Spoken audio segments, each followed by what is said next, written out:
வணக்கம். நான் இந்தியப்பெண்ணே பாரதி பேசுகின்றேன். ரெட் கலரில் சப்ஸ்கிரைப் பட்டன் இருந்தால் நீங்கள் சப்ஸ்கிரைப் பண்ணுங்கன்னு கேட்டுக்கிறேன். கிரே கலரில் லாஸ்ட்டில் ஈடின்னு முடிஞ்சிருந்தால் நீங்கள் ஏற்கனவே பண்ணிட்டீங்கன்னு மீனிங் ஆகிடுது. அதனால் நீங்கள் அப்படியே விட்டுடலாம். இதோடு நீங்கள் ஷேர் பண்ணணுன்றது என்னோடய விருப்பமாகவும், லைக் பண்ணுறது, கமெண்ட் பண்ணுறதும் ரொம்ப நான் ரிக்வெஸ்ட் பண்ணி கேட்டுக்கிறேன். ஏன்னா கமெண்ட் பண்ணால் தான் எனக்கு நிறைய என்கரேஜ் பண்ணுற மாதிரி இருக்கும்.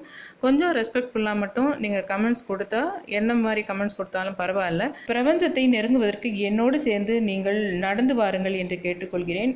இப்பொழுது வருகின்ற பௌர்ணமி அன்று நாம் பைரவரை எப்படி வணங்கலாம் என்பதை நாம் இந்த வீடியோவில் பார்க்கலாம். அதாவது சித்ரா பௌர்ணமி மிகவும் சக்தி வாய்ந்தது. அதே சமயத்தில் நாம் பைரவர் பூஜைகளை ஒவ்வொரு பௌர்ணமிக்கும் நாம் செய்து வருகின்றோம். ஆனால் இந்த பௌர்ணமியை நாம் ஒரு காரணத்துக்காக ஏற்கனவே செய்யும் பூஜைகளோடு சில விஷயத்தை மட்டும் கலந்து செய்ய போகின்றோம். அதோடு இல்லாமல் வீடியோவினுடைய கடைசி வரை நீங்கள் பார்க்குமாறும் நான் கேட்டுக்கொள்கிறேன். ஏனென்றால் அவற்றில் மிக முக்கியமான ஒரு வேண்டுகோளும் ஒரு அறிவிப்பும் அவற்றில் இருக்கின்றன. அது மிக முக்கியமான விஷயம் என்பதால் கடைசி வரை பார்க்குமாறு கேட்டுக்கொள்கிறேன். பைரவர் பௌர்ணமி பூஜை இனி நாம் வணங்கப் போகும் பைரவர் ஆகட்டும், ஜோதிடம் ஆகட்டும், பிரபஞ்சத்தின் கண்ணாடி வழியாகத்தான் நாம் வணங்கப் போகின்றோம், பார்க்க போகின்றோம். அதனால் அதை நீங்கள் செய்யறதுனால அடுத்த பௌர்ணமியில் இருந்து அனைவருக்கும் பிரகாசமான பௌர்ணமி போன்று ஒரு வாழ்வு இருக்க நாம் இதை செய்ய வேண்டியதாக இருக்கின்றது. அதாவது வரும் சித்ரா பௌர்ணமி அன்று இரவு ஈவினிங் ஒரு 6 மணிக்கு மேலே நீங்கள் இப்போ நான் சொல்கிறத செய்யணும். ஏற்கனவே பௌர்ணமி பூஜைனா நம்ம என்ன பண்ணுவோம் தெரியும். அது கூட இதை நீங்கள் சேர்த்துக்க போகிறீங்க, அவ்வளோதான். பிரபஞ்சத்தில் உள்ள கிரகங்களில் சந்திரன் 2 என்ற எண்ணுக்கு உரியதாக, மனதோடு தொடர்புடையதாக, அதாவது மனதிற்குள் ஏற்படும் சந்தோஷத்திற்கும் துக்கத்திற்கும் காரகனாக சந்திரன் விளங்குகின்றது. அந்த சந்திரனின் தானியம் நெல். அந்த நெல்லிலிருந்து எடுக்கப்பட்ட அரிசியை பஞ்சபூதத்தில் ஒன்றாகிய தண்ணீரையும் ஒன்றாக இணைத்து அந்த அரிசியை தண்ணீரில் போட்டு, குறிப்பாக பச்சரிசி போட வேண்டும், புழுங்கல் அரிசி கூடாது. எப்பொழுதுமே பூஜைக்காக இருந்தாலும் இந்த மாதிரி விஷயங்கள் எல்லாருக்குமே நவதானிய விஷயங்களாக இருந்தாலும் பச்சரிசி தான் பயன்படுத்த வேண்டும். ஆக நீங்கள் அன்று இரவு வரும் சித்ரா பௌர்ணமி அன்று இரவு 6 மணிக்கு, மாலை 6 மணிக்கு பச்சரிசியை நீங்கள் கையில் எடுத்துக்கொண்டு 2 பிடிகள் எடுத்துக்கொண்டு அவற்றை தண்ணீரில் போட வேண்டும். அதில் முக்கியமாக எந்த ஒரு பாத்திரத்தில் என்றால் அது கண்ணாடி பாத்திரமாகவோ அல்லது மண் பாத்திரமாகவோ அல்லது அலுமினியம் என்றால் குக்கர், ஹிண்டோலியம் போன்ற ஒரு திக் அலுமினியம் வாணல், அந்த மாதிரி எதுவாக இருந்தாலும் பரவாயில்லை. ஆனால் உங்களிடம் கண்ணாடி பாத்திரமோ மண் பாத்திரமோ இல்லை என்றால் இதை எடுத்துக்கொள்ளுங்கள். ஏன் அலுமினியம் என்றால், அலுமினியம் உடலுக்கு நல்லது கிடையாது தான். ஆனால் ஏன் அலுமினியம் என்றால் சந்திரனுடைய உலோகம் அலுமினியம் தான். அதை தண்ணி அதில் கொஞ்சம், நீங்கள் ஏற்கனவே அரிசியெல்லாம் கழுவி சாதத்துக்கு எப்படி வைக்கிறதுக்கு எவ்வளோ தண்ணி ஊற்றுவீங்களோ, ஒரு தயிர் சாதம் செய்கிறதுக்கு நீங்கள் எப்படி ஒரு அரிசியில் எந்த அளவுக்கு, எப்பவுமே நம்ம நார்மலான சாதத்தை விட தயிர் சாதத்துக்குன்னா இன்னும் கொஞ்சம் தண்ணி கூட ஊற்றுவோம். அதெல்லாம் அளந்து ஊற்றிடுங்க. அதில் ஊற்றிட்டு பால்கனிலேயோ இல்லை மொட்டை மாடியிலையோ அந்த சிற்றுண்டிகளை வைத்து நாம் வணங்குவது வழக்கம். அதெல்லாம் உங்களுக்கு ஏற்கனவே என்ன பழக்கமோ அதை நீங்கள் செய்து கொள்ளுங்கள். ஆனால் இது நாம் பைரவருக்காக செய்கின்றது, அதே சமயத்தில் பிரபஞ்சத்துக்காகவும் செய்வது. அந்த மாதிரி உங்களுக்கு சித்ரா பௌர்ணமி மிகவும் சிறப்பு வாய்ந்தது. ஆகையால் இவற்றை செய்யுமாறு நான் கேட்டுக்கொள்கிறேன். கிழக்கு பக்கமாக பார்த்து, கிழக்கு பக்க ஜன்னலில் உங்களுக்கு நிலவு தெரிஞ்சாலும் பரவாயில்ல, இல்லை பால்கனியாக இருந்தாலும் பரவாயில்ல, இல்லை எந்த சைடாக இருந்தாலும் உங்களுக்கு அந்த நிலவு கண்ணில் படுது. 6 மணிக்கு மேலே தான் ஈஸ்ட் சைடில் அப்படி லைட்டாக சந்தன கலரில் அப்படி ரைஸ் ஆகி வரும்.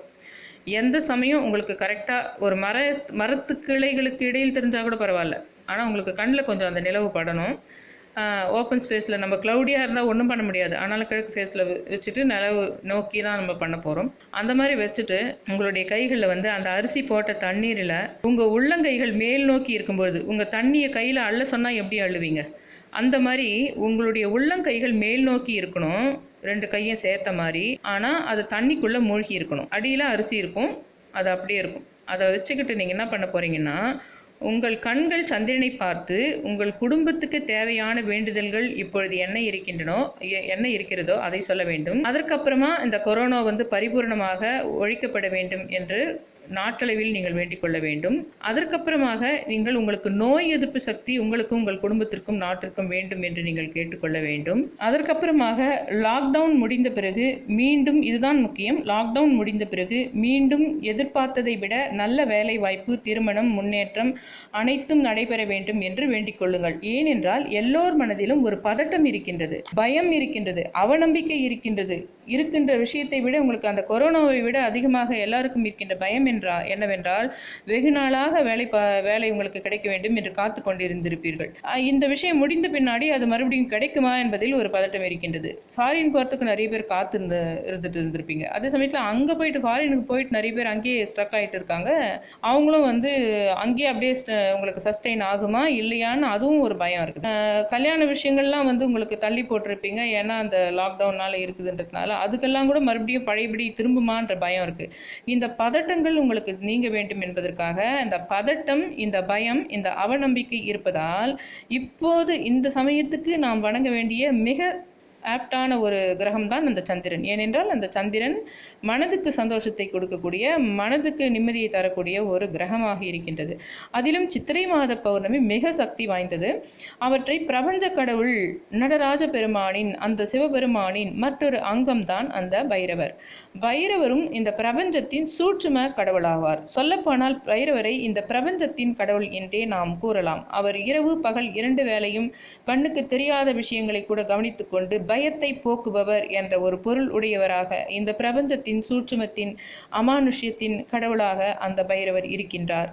அதனால் நமக்கு என்ன பண்ண போகிறோம், எப்பவுமே நம்ம செய்கிற அந்த பைரவர் பூஜை பௌர்ணமியில் செய்ய போகிறது கூட, அவருக்கு வைக்க போகிற அந்த நிவேதனத்தையே, அந்த அரிசியை வேக வைத்து நீங்கள் எதை கையில் வைத்து உங்கள் கைகளை அந்த நீரில் வைத்து வேண்டினீர்களோ அந்த அப்படியே எடுத்து குக்கருக்குள்ளே வச்சு வேக வைக்கிறதோ, இல்லை அது ஒரு மெட்டல் பாத்திரமாக இருந்தால் அப்படியே அடுப்பில் வச்சு அதை வேக வைக்கிறதோ செஞ்சு, அது கூட தயிர் கொஞ்சம் கலந்து, அது கூட கொஞ்சம் உப்பு கலந்து, அதை எப்பவுமே நம்ம தயிர் சாதம் நிவேதனமாக வைப்போம் இந்த பைரவருக்காக. 18 முறை, 8 மணி தான்றதில்லை, அந்த 6 மணிக்கு மேலே அந்த சந்திரன் இருக்கிற எந்த ஒரு உங்களுக்கு கண்களில் பட்டு கொண்டிருக்கின்ற எந்த ஒரு நேரமாக இருந்தாலும் இரவு 9 அல்லது 10 மணிக்குள்ளாக 6லிருந்து நீங்கள் நான் சொல்வதை செய்துவிட்டு அதை வேக வைத்துவிட்டு அவற்றை நிவேதனமாக வைத்து, அந்த 18 முறை எப்பொழுதுமே நான் சொல்கின்ற அந்த தனம் தரும் பாடல் சொல்லி இந்த சாதத்தை நிவேதனமாக வைத்து அந்த பஞ்சதீபமும் ஏற்றி நீங்கள் உங்களுடைய வேண்டுதல்களை வைக்க வேண்டும். அப்பொழுதும் நீங்கள் அந்த பைரவர் முன்னாடியும் அந்த வேண்டுதல்கள் எல்லாத்தையும் வைக்கணும். இது கூட உங்களுக்கு எப்பவுமே அந்த சித்ரா பௌர்ணமின்னா நிறைய வீட்டில் உங்களுக்கு ஸ்வீட் செய்கிறது, அது மாதிரி பல சித்ரான்னங்கள் செய்கிறது பழக்கம் இருந்தால் அது கூட செய்யுங்க. ஆனால் இந்த அரிசியை தண்ணியில் வச்சுட்டு இந்த தயிர் சாதம் இது மட்டும் தனியாக இதை நீங்கள் அதை செஞ்சுருங்க இரவு. ஏன்னா நீங்கள் மத்தியானமே நீங்கள் வேறு சித்ரான்னங்கள்லாம் பண்ணியிருந்தா கூட இதை நீங்கள் இரவு தான் அந்த 6 மணிக்கு அந்த சந்திரன் எதிரில் தான் அதை நீங்கள் வச்சு அந்த தண்ணியில் வச்சு அதை வேண்டுதல் சொல்லிவிட்டு அதுக்கப்புறம் அது பைரவருக்கும் சேரும், அந்த பிரபஞ்சத்துக்கும் சென்று சேரும். இது நான் சொல்கிற எதுவுமே எனக்கு ஏதாவது ஒரு பீரியடில் ஏதாவது ஒரு தீர்க்கதரிசியோ, ஏதாவது ஒரு சித்தர் வடிவத்திலையோ, அல்லது ஒரு ஞானியோ, அல்லது ஒரு குருவோ, யாரோ ஒருத்தர் ஒரு பெரிய மகான் சொல்லி செய்வதாகத்தான் அது இருக்கும். அதனால் நீங்கள் நம்பி செய்யலாம். இதுக்கு அடுத்தது முக்கியமாக நான் அந்த தண்ணியை கையில் வச்சுக்கிட்டு உங்களுடைய கை உள்ளங்கையில் தண்ணியை நம்ம அள்ளும்போது எப்படி இருக்குமோ அந்த மாதிரி கை சேர்த்து உள்ளங்கை மேல் நோக்கி இருக்கிற மாதிரி தண்ணிக்குள்ளே மூழ்கி இருக்கிற மாதிரி வச்சு சந்திரனை பார்த்துக்கிட்டே வேண்டணும்னு சொல்லியிருந்தேன். அதில் ரொம்ப ரொம்ப முக்கியமான ஒரு விஷயத்தை நான் இப்போ சொல்லலை, அதை சொல்கிறேன். அந்த கையை வச்சுட்டு நீங்கள் வேண்டி முடித்த பின்னாடி உங்கள் கண்களை மூடிக்கொண்டு ஒரு கற்பனை ஒன்று, வேண்டின பின்னாடி ஒரு கற்பனை நீங்கள் செய்யணும். என்ன நீங்கள் வேண்டினீர்களோ அது உங்களுக்கு கிடைத்தது போல், அதை அனுபவிப்பது போல் ஒரு கற்பனையை தொடர்ந்து ஒரு 5 நிமிடம், உங்களுக்கு வேலை கிடைக்கிற விஷயமோ அல்லது வீட்டில் இருக்கின்ற சுப காரியங்களோ எல்லாமே உங்களுக்கு நடந்து முடிந்து இருந்தால், உங்கள் வீட்டில் ஒரு கல்யாணம் நடக்க வேண்டும் என்று நீங்கள் நினைத்திருந்தீர்கள் என்றால், பொங்கல் பானையை உங்களுக்கு செய்கிறது, அந்த பந்தலை ரெடி பண்ணுறது, அந்த கார்பெட்டை ரெடி பண்ணுறது, வர்றவங்களுக்கெல்லாம் விருந்தினர்களுக்காக பலகாரங்கள் செய்கிறது என்ற மாதிரி ஒரு கற்பனையை ஓட்ட வேண்டும். அது எவ்வளவு 5 நிமிஷத்தை தாண்டினால் கூட தவறில்லை. அது கொஞ்சம் அந்த கற்பனையை அப்படியே ஓட்ட வேண்டும். அதுக்கப்புறமாக ஒருவேளை வேலை கிடைப்பதாக உங்களுடைய வேண்டுதல் இருந்தால், வேலை கிடைத்து அங்கே போயிட்டு நீங்கள் இருந்தால் அந்த இன்ஃப்ராஸ்ட்ரக்சர், அந்த உள்ளே இருக்கிற அந்த இதெல்லாம் எப்படி இருக்குது, உங்கள் எதிர்க்க என்ன பொருள் உங்களுக்கு கொடுத்துருக்கு நீங்கள் வேலை செய்யறதுக்கு, அது நீங்கள் செய்கிற மாதிரி, நீங்கள் அந்த ஒரு சேலரியை வாங்குற மாதிரி, அந்த மாதிரி ஒரு கற்பனை போகட்டும். வேறு எந்த விஷயமாக உங்களுக்கு குழந்தை பிறக்க வேண்டும் என்றால், உங்களுக்கு குழந்தை பிறந்து உங்கள் கையில் இருந்து அவற்றை நீங்கள் தாளாட்டி கொண்டு இருப்பது போல் ஒரு கற்பனை. என்ன வேண்டுகிறீர்களோ அவற்றை ஒரு கற்பனையாக மிக சுவாரஸ்யமாக அனுபவித்து உங்களுக்கு அது நடந்து கொண்டிருப்பது போன்று ஒரு கற்பனையை அந்த சந்திரனின் எதிரிலேயே அந்த கற்பனையை நீங்கள் செய்து முடித்து அதற்கு பிறகுதான் அந்த அரிசியை எடுத்து வேக வைக்க வேண்டும். இது இன்று நான் சொல்லுகின்ற இந்த சித்ரா பௌர்ணமிக்காக நான் சொல்லுகின்ற மிக முக்கியமான ஒரு பிரபஞ்சத்தையும் பைரவரையும் பௌர்ணமியையும் சேர்த்த ஒரு பூஜை என்று நாம் சொல்லலாம். இதற்கு அப்புறமாக இன்னொரு மிக முக்கியமான ஒரு விஷயமும் அதே சமயத்தில் ஒரு வேண்டுகோளும் ஒரு அறிவிப்பும் ஆக ஒரு விஷயத்தை நான் இப்பொழுது சொல்லப் போகின்றேன். நான் போன வருடம் சித்ரா பௌர்ணமி என்று ஒரு அமானுஷ்ய கதை ஒன்றை எழுதினேன். அது ஒரு இபுக் என்பதால், அதாவது அமேசானில் கேடிபி நிறைய பேருக்கு தெரிஞ்சிருக்கும், கிண்டில் இபுக் என்று சொல்லிட்டு எழுதியிருந்தேன். தமிழில் தான் எழுதியிருந்தேன். அந்த கிண்டில் இபுக்கை வந்து டெஸ்க்டாப்லேயும் நம்ம படிக்கலாம், இல்லை லேப்டாப்பில் படிக்கலாம், இல்லைன்னா செல்ஃபோனில் ஆண்ட்ராய்ட் ஃபோன்லேயும் நம்மளால் படிக்க முடியும். அந்த கதை ஏன் அந்த கதை நான் அதை சொல்கிறேன்னா, வேறு கதைகள் கூட இருக்கின்றன. ஆனால் நான் அந்த கதையை மட்டும் ஏன் சொல்கிறேன் என்றால், நான் தொடர்ந்து உங்களுக்கு இந்த அமானுஷ்யம், இந்த பிரபஞ்சம் என்று கூறிக்கொண்டு வருவதால் அந்த கதையை நீங்கள் படித்தால் மேல் என்று எனக்கு ஒரு புறம் இருக்கின்றது. அதே சமயத்தில் அந்த கதை இப்பொழுது அமேசானில் ஃப்ரீயாக போட்டிருக்காங்க. நீங்கள் வேணும்னா ஃப்ரீயாக கூட படிக்கலாம். ஏன்னா அந்த கதை ₹199, ₹199 அந்த புக்கோட காஸ்ட்டு. நீங்கள் அதை சும்மா டைப் பண்ணாலே போதும். இதில் போயிட்டு மேலே கூகுளில் போயிட்டு சித்ரா பௌர்ணமி அமானுஷ்ய கதைகள் அப்படின்னு சொல்லிட்டு டைப் பண்ணாலே வந்துடும். CHITRAPOURNAMIன்னு போட்டு சித்ரா பௌர்ணமின்னு போட்டு நான் இதில் வீடியோவில் உங்களுக்கு அந்த டெக்ஸ்ட் போடுறேன். அது இல்லாமல் உங்களுக்கு கீழே உங்களுக்கு டிஸ்கிரிப்ஷன்லேயும் உங்களுக்கு அந்த லிங்க் கொடுக்குறேன். அது இப்போ ஃப்ரீயாக போட்டிருக்காங்க அமேசானில். அது என்றைக்கு அவங்க அதுக்கு காஸ்ட்டோடு தான் வாங்கணும்னு சொல்லிட்டு போட்டாலும் போடலாம். அது நம்ம கிண்டில் இருக்கிறவங்க தான் படிக்கணும்னு கிடையாது, நீங்கள் செல்ஃபோன்லேயும் படிக்கலாம். எனக்கு செல்ஃபோன்லேயும் நிறைய பேர் படித்து அதுக்கான ரிவ்யூ நிறைய பேர் சொல்லிட்டு தான் இருக்காங்க. செல்ஃபோனில் தான் மோஸ்ட்லி படிக்கிறாங்க. அதை கிண்டில் எல்லாருக்கிட்டையும் இருக்கிறதில்ல. நீங்கள் அது இப்போதைக்கு அது ஃப்ரீயாக தான் கிடச்சிக்கிட்டு இருக்கு. ஏன் அதை உங்களை படிக்க சொல்கிறேன்னா, நான் அந்த கதையை நீங்கள் ஃபுல்லாக படிச்சுட்டு எனக்கு அதனுடைய ரிவ்யூ கொடுங்க. அந்த கதையில் என்ன நான் சொல்லியிருக்கிறேனோ அப்படி தான் இந்த உலகத்தில் நம்முடைய வாழ்க்கையில் எல்லாருக்குமே போன ஜென்மத்துலேயும் இந்த ஜென்மத்துலேயும் இன்றைக்கி நம்ம நடப்பு உலகத்தில் இருக்கிற எல்லா நிகழ்ச்சிகளுக்கும் சந்தோஷங்களுக்கும் துர்க்கங்களுக்கும் காரணம் போன ஜென்மத்தினுடைய விளைவுகள் தான் அப்படின்றது தான் உங்களுக்கு அதில் இருக்கிறது. சொல்லப்போனால் இது ஒரு உண்மை கதைன்னு சொல்லலாம். இந்த ஒரு அமானுஷ்ய கதையை நீங்கள் படிச்சிங்களானா பல ஜென்மங்கள் இந்த மனுஷனுக்கு பூமியில் இருக்குது. ஒவ்வொரு யுகங்கள் இருக்கின்றன, பல ஜென்மங்கள் இருக்கின்றன. அந்த ஜென்மத்தினுடைய தொடர்ச்சி தான் மனித வாழ்க்கை என்பது புரியும். இன்றைக்கி உங்களுக்கு ஒரு வேலை கிடைக்குது, இன்றைக்கி நீங்கள் போய் ஐடி கம்பெனியில் வேலை பண்ணுறீங்கன்னா கூட அந்த போன ஜென்மத்தில் நீங்கள் ஒரு மகாராணியாக கூட இருந்திருக்கலாம். போன ஜென்மத்தில் நீங்கள் மகாபாரதத்தில் ஒரு ஆளாக கூட இருந்திருக்கலாம். அந்த மாதிரி ஒவ்வொரு வாழ்க்கையிலையுமே உங்களுக்கு போன ஜென்மத்தினுடைய பிரதிபலிப்புகள் தான் அவை இந்த ஜென்மத்துது என்று சொல்லிட்டு ஒரு விஷயத்தை நீங்கள் புரிஞ்சுக்கலாம்.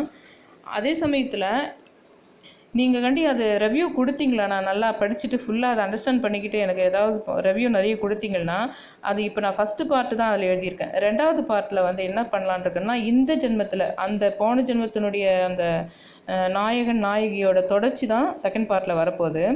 அந்த நாயகன் நாயகியோட தொடர்ச்சி இந்த பீரியடில், இந்த 2020 அவர்களுடைய வாழ்க்கை எப்படி இருக்கின்றது என்பது பற்றி தான் ரெண்டாவது பார்ட்டில் வரப்போகுது. அதுக்கு முன்னாடியே நீங்கள் நிறைய ரிவ்யூ சொல்லணும். உண்மையில் அது கொஞ்சம் ஏறக்குறைய நிறைய நான் நடப்பு இதில் பார்த்த பல உண்மை கதைகள் இருக்கின்ற விஷயமாகத்தான் அதை நான் எழுதியிருக்கின்றேன். அதை சில விஷயங்கள் தான் ஊர் பேர் நான்லாம் மாற்றிருக்கணும் தவிர, இது கொஞ்சம் நடந்துக்கிட்டு இருக்கிற கதை தான், ஒரு உண்மையான கதை தான். ஒரு 50களில் 40களில் நடந்த ஒரு கதை தான். ஆனால் அதுக்கான ஒரு காரணம் இப்படி தான் இருக்கின்றன, இந்த முன்ஜென்மத்தில் இப்படி இருந்து அதற்காக இப்படி இருக்கின்றன என்று கொஞ்சம் கற்பனையும் கொஞ்சம் நிஜமும் கலந்து சொல்லப்பட்ட ஒரு கதை அது.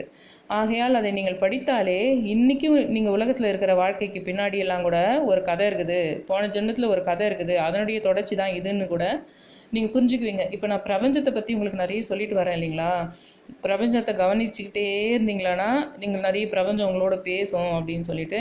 இப்போ நீங்கள் இந்த சமயத்தில் இந்த கதையை மட்டும் படிச்சிட்டிங்களானா உங்களுக்கு அந்த ஒரு வியூவில் நீங்கள் பார்க்க ஆரம்பிச்சிருவீங்க. போன ஜென்மத்தில் நம்மளுக்கு இப்படி இருந்திருக்கும். உங்களை அறியாமையே உங்களுக்கு ஏதாவது ஞாபகத்துக்கு வர மாதிரி இருக்கலாம். உங்களுக்கு ஏதோ ஒரு நினைவு வர்ற மாதிரி இருக்கலாம். அதனால தான் இப்படி ஒரு ஆன்சர் பிரபஞ்சம் உங்களுக்கு கொடுக்கும். இதனால தான் நீங்கள் இன்றைக்கி இப்படி போனீங்க, இதனால தான் இந்த பிரச்சனை உங்களுக்கு வந்தது, இதனால தான் உங்களுக்கு இந்த வெற்றி கிடைச்சது அப்படின்ற ஆன்சர்ஸ் உங்களுக்கு கிடைக்கிறதுக்கு இந்த கதை படிச்சிங்களான்னா கொஞ்சம் உங்களுக்கு அந்த பிரபஞ்சத்து கூட பேசுகிறதுக்கு கொஞ்சம் ஈஸியாக இருக்கும். நடக்கிற நிகழ்வுகளை சரியாக நீங்கள் ஒன்றோட ஒன்று லிங்க் பண்ணிக்கிறதுக்கு உங்களுக்கு ஈஸியாக இருக்கும். அதுக்காக தான் நான் இந்த கதையை படிக்கணும்னு கேட்டுக்கிறேன். ஏன்னா இப்போ அவங்க ஃப்ரீயாக தான் போட்டிருக்காங்க. அதனால எனக்கு இது ஒன்றும் கிடையாது. நாம் பேசிக்கொண்டிருக்கும் கதையோடு அது கொஞ்சம் இப்பொழுது ஒரு தொடர்பு இருக்கிறதாக இருக்கின்றது. சொல்லணும்னா நான் மற்ற கதைகள்லாம் உங்களுக்கு சொல்லலாம். ஃபஸ்ட்டு இந்த கதையை தான் நான் உங்கள் கூட இன்ட்ரடியூஸ் பண்ணுறேன். அதனுடைய லிங்க்கையும் தந்திருக்கேன். சும்மாவே கூகுளில் போய்ட்டு சித்ரா பௌர்ணமி அமானுஷ்ய கதைகள் போட்டாலே அது அமேசான் பேஜுக்கு போயிடும். அதில் ஃப்ரீ ரீடிங்னு சொல்லிட்டு ஒன்று போட்டிருக்காங்க, பே பண்ணி பண்ணுறதுன்னு போட்டிருக்காங்க. அந்த ஃப்ரீ ரீடிங்குள்ளே நீங்கள் போயிட்டாலே, இல்லை சில சமயம் உங்கள் செல்ஃபோனில் கேடிபி இது டவுன்லோட் பண்ணுங்கன்னு கேட்டால் டவுன்லோடுன்னு போட்டுருங்க. அப்போ உங்களுக்கு செல்லில் போயிட்டு படிக்க முடியும்.